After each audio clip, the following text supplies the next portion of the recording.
There's been a lot of talk about TikTok and how safe your data are if you're using that app. We now know that Canadian officials were concerned enough that they conducted a security review of TikTok last September. This announcement came the same day as the U.S. House of Representatives passed a bill ordering TikTok parent company ByteDance to divest from the app or face being banned in the U.S. So, why is everyone so concerned about TikTok? Joining us this morning on the popular app's possible future in the North American market is tech analyst Carmi Levy. Carmi, good morning. Good morning, Dan. Great to be with you. Yeah, we never get to talk to each other. I feel like we're two buses passing on the street, but this is great. So TikTok's massive, right? Millions of people use it every day in the US and in Canada. What are the privacy concerns behind this bill from the US House? Well, I mean, anytime you download any app on your phone, it asks for permissions. It accesses your camera, your microphone, your contacts, your location information, your IP address, all this stuff, and it collects this data. It soaks it up, and it usually just shares it with the developer so they can either use the data themselves to sell you stuff you don't want, or sell the data to other people who want to sell you stuff you don't want. Usually they're American. You know, we buy into it. That's just the deal in the digital economy.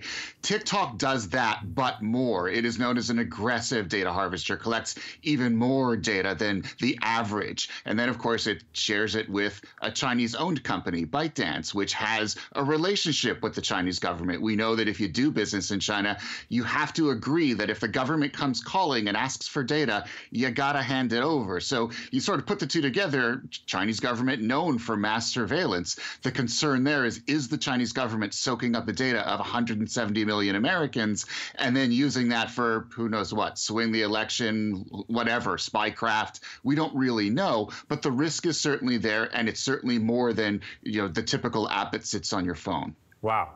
Wow. Wow. Industry Minister François-Philippe Champagne told reporters yesterday that Canada ordered its own national security review last year. So what do we know about Canada's specific TikTok concerns and how they might differ from those in the U.S.? Well, it's interesting because they're not saying any more than the fact that they're admitting 6 months after they ordered this review that they did it. They're saying no more details because of national security, because of privacy concerns under the Investment Act. So, you know, I'm kind of wondering what took them so long. This app's been around since 2016. We've been sort of talking about the specific security risks of TikTok for much of that time. And of course, most people don't pay attention to it. They're sharing videos of themselves dancing or playing with cute puppies. So who really cares what's going on underneath the surface? Most users aren't aware of this. Canada needs to be a little bit more, let's call it forthcoming. We know that they're concerned. They should be. Government should not stick their heads in the sand. They should be kind of analyzing where the risks are coming from, how the digital space is changing those risks for Canadians. This is all a good thing, but it's a little too little, a little too late, and they're not as transparent as they probably should be. Canadians deserve to know more. A spokesperson from the Chinese Foreign Ministry responded to the U.S. legislation in a press conference saying, quote, even though the U.S. has not found evidence on how TikTok endangers its national security, it has never stopped going after TikTok. It undermines the confidence of international investors and sabotages the global economic and trade order. So let's ask ourselves, what are companies like Meta or X, what makes those American companies different from TikTok in terms of the way that they share data? Well, I think it's because it's the intent, right? We know that TikTok, we don't pay for using any of these apps, whether it's TikTok or an American-owned app like Facebook or Instagram. We pay with our data, and then the question then becomes, what happens to that data afterwards? If it's an American-owned company, that is a known. We know where the data is going. We know what it's being used for. With China, we don't. There's that sort of shadowy connection to the Chinese government, and what happens to that information after the fact isn't clear.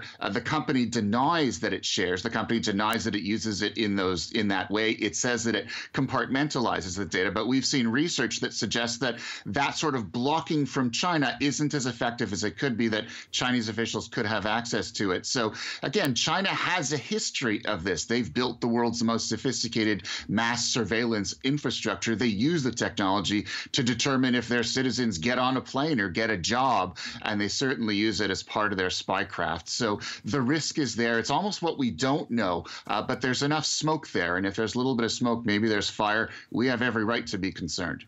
Carmi Levy, thanks for the TikTok talk. Thanks so much, Dan. Hey, Thanks for watching. If you liked this, be sure to subscribe here, or you can check out more Your Morning videos right here.